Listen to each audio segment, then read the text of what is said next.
folks, welcome to Set Apart Homestead. This is Travis here at the Prepared Homestead. My video today is following kind of a theme this week. I understand my last several videos, pretty much this entire week, have all kind of fit the same theme, and I don't want to bore you with this topics that we're covering, but I just think that the things that's transpired this week here in the United States, I think it's worthy of it. Now, of course, we've had rioting and looting and for going on for months now in certain cities, and we've had just this increasing, rapidly increasing acceptance of Marxism and globalist agenda over the last 6 months to 12 months with the far left. But the things that's happened this past week, we saw a really sharp increase, I think, in my opinion, a real sharp increase in violence in American streets, to the point that I don't know how anyone could see, if they actually saw the raw footage, could see it and say that it's not pretty much identical, at the least very much like Civil War conflicts, guerrilla warfare, urban warfare type tactics going on in American streets. And we've seen a lot of violence, a lot of destruction. And we've also watched police over the past week, especially the past week, we've seen this happen, tend to fall back.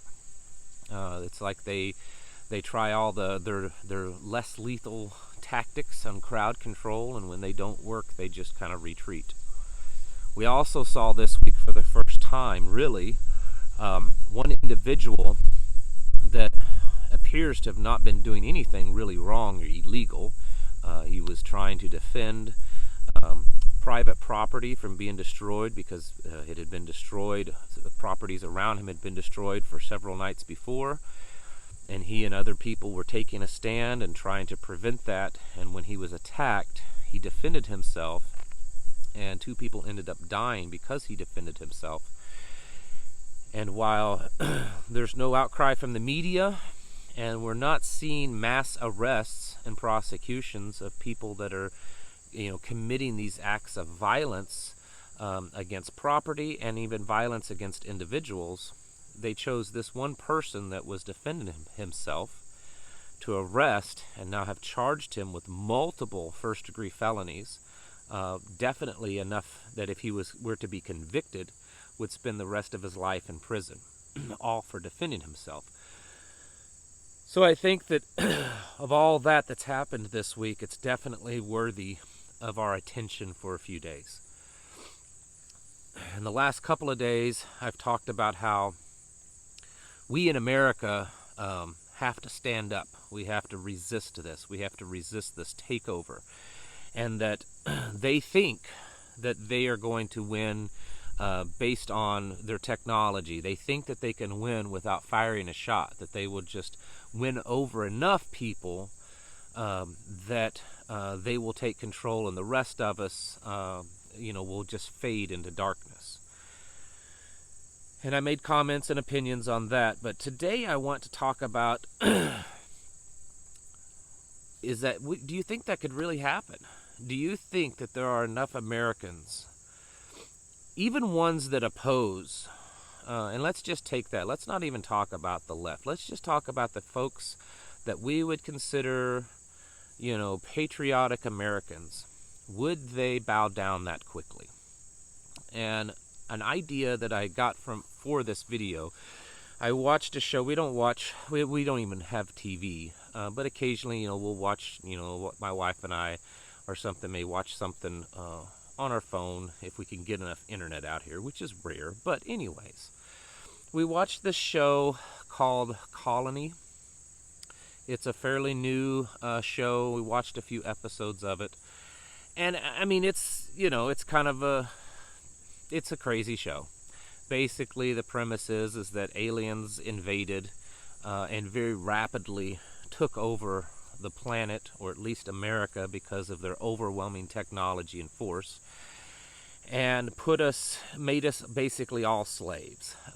And they broke the country up into colonies, surrounded by walls. So there's these little colonies, and everyone has to live in them, and they're allowing people to live somewhat normal lives, but under very strict rule. So as long as you follow the rules, you'll be able to live a pretty normal life. And then, of course, they placed humans, people, earthlings, in charge of them. And they even had left Homeland Security still in charge. They're different, but it's Homeland Security, and they're very aggressive. Okay. So you kind of get the idea. The one thing that I noticed in the show is that they said that as the show was taking place, that it had only been 11 months since the aliens invaded and took over. And in the show, the vast majority of the people that they talked about, leaders and average people on the streets, while they did not really like the fact that the aliens had taken over, they had pretty much complied with this change. And there were only small little groups, and that's really the part of the show that's the significant thing, is that there's small groups of resistance. And so it's showcasing Americans in government, the new government, and the new Homeland Security fighting against these small pockets of resistance. So what got me is that after only 11 months, the vast majority of the American people, at least that was showcased in the show, had, complied and had given up and were willing to just, fall in line with this new, very strict totalitarian rule by these superior beings from outer space. I get it, it's weird. But it got me thinking, would we, as Americans, be that quick if we were defeated? Would we be that quick to fall in line? Because one could definitely make an argument that the globalist, socialist, Marxist, communist, whatever you want to call them, have a lot of power and a lot of money on this planet. Most of the rulers, the cabal, the men that rule the world, the Illuminati, all that kind of stuff. They have technology, they have resources. Most governments, most politicians, I would definitely say the majority, probably fall into that socialist, left-leaning, progressive thought. So there would be a possibility of them winning and taking over and ruling, and this idea of liberty, of freedom, of individual, this rugged individualist that the Americans have always been proud of, that we are this rugged individualist, could die very quickly. Our freedoms, the ability to own property, the ability to live as fairly free, the ability to defend ourselves, own firearms, all these kinds of things could be taken away like that. And if that happened, would we be that easy to control? And I want to believe that we wouldn't. I want to believe that there would be mass resistance, that it would be, like a Red Dawn situation where people are just, that they're not going to capitulate to this this tyranny. But what I fear is, and in talking, and this goes along with it, in the last few days, some of the comments on my videos from my listeners have said that they do worry about this. They worry that while there are a lot of people that have the appearance of being a patriot because of the things that they say, the things that they post online, because of course we know everyone is courageous and bold online, but how many of them are in face-to-face? How many people can stand face-to-face to someone and speak their mind and not worry about if it's a politically correct idea? How many people are willing to hold the line regardless of the amount of danger that they may face? Much like this young 17-year-old guy that stood up against a crowd armed, beating him, and he stood his ground. And how many people, how many men in America are capable and willing to do that?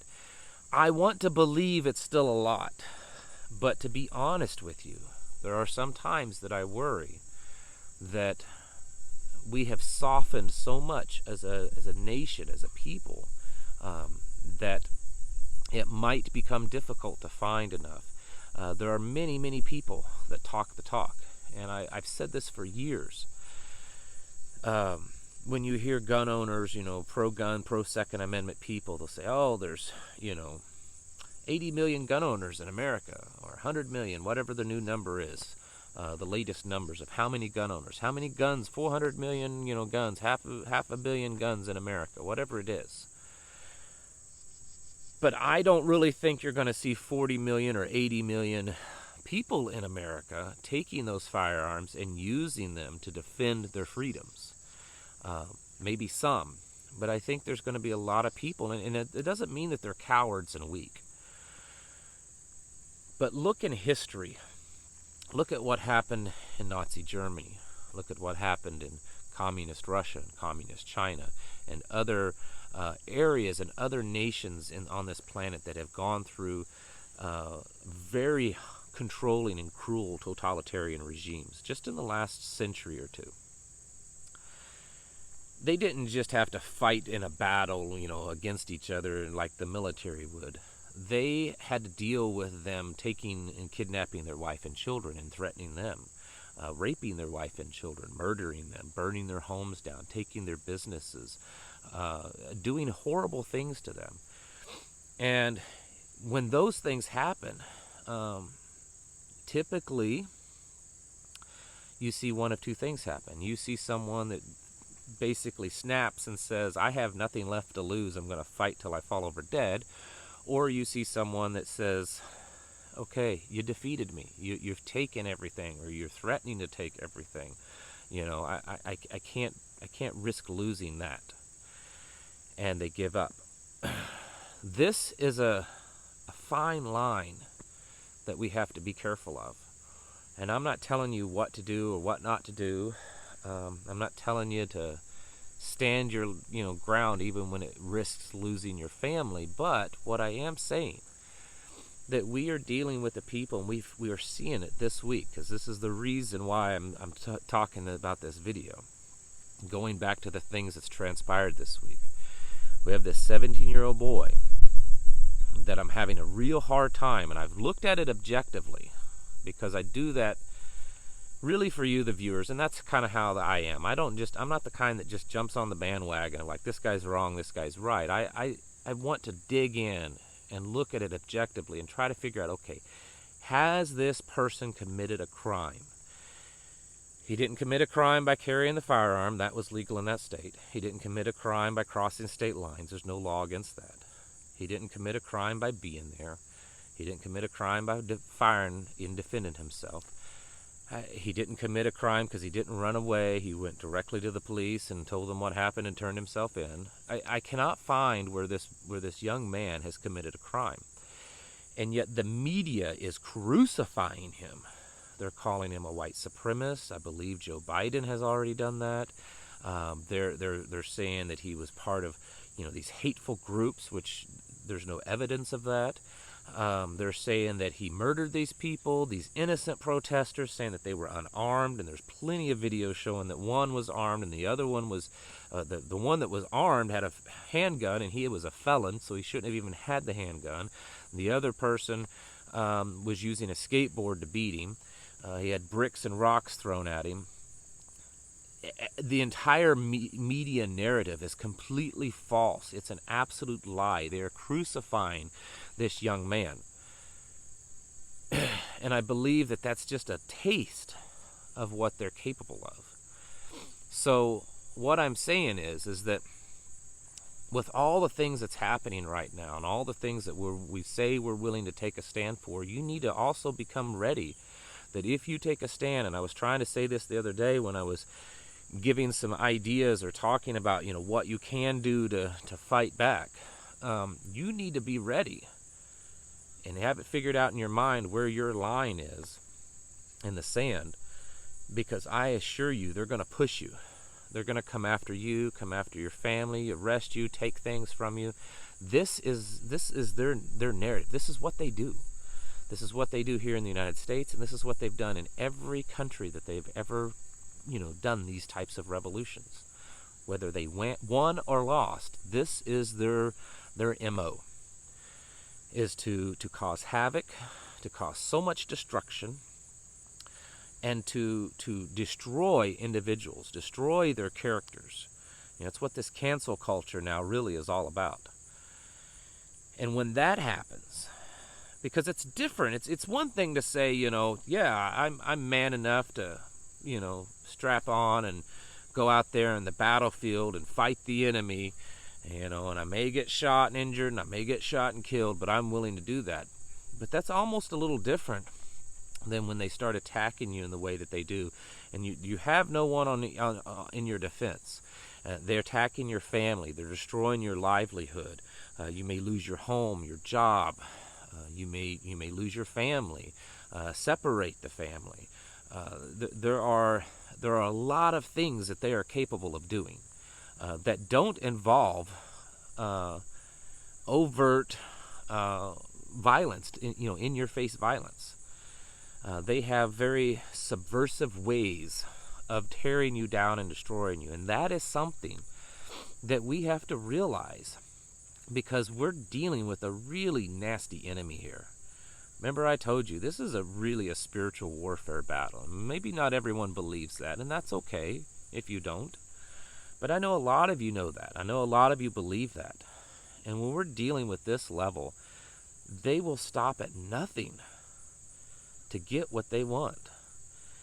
And we have to make sure that we are not going to be like in that TV show where only 11 months later the population has already been so neutered that they're just this, calm, domesticated, no threat whatsoever of an individual. We can't be that way. We are not descendants of weak men and women. We're not descendants of that. And it doesn't really matter what part of the country or what part of the planet you originate from or where your family originate from. But here in the United States did not come out of weak men. This nation was not formed because there were cowards and men that fell back and cowered down and gave up when times got tough. There were a lot of good men and women that lost their lives to get this nation to where it is. A lot of them. A lot of our founding fathers lost virtually everything, including some of their lives, to create this nation. So don't, whatever you do, please, don't become and fall victim to their attacks. We have to stand together. When one of us fall, when one of us are getting attacked, we've got to stand together. And that's why I'm big on building relationships within your community, so that you have a group to defend yourselves. Because these people will stop at nothing to tear you down. And they don't plan on doing it in a battlefield. They don't plan on doing it with guns and ammo, because they know that they wouldn't stand a chance with, all of us gun-toting, good old country folk. So they're using their keyboards, and they plan on destroying us every chance they get. And you've got to be ready for that, because the only alternative is to lick the hands that feed you in the end and put your chains on. All right, folks. Thank you all for watching, and I'll catch you in the next video.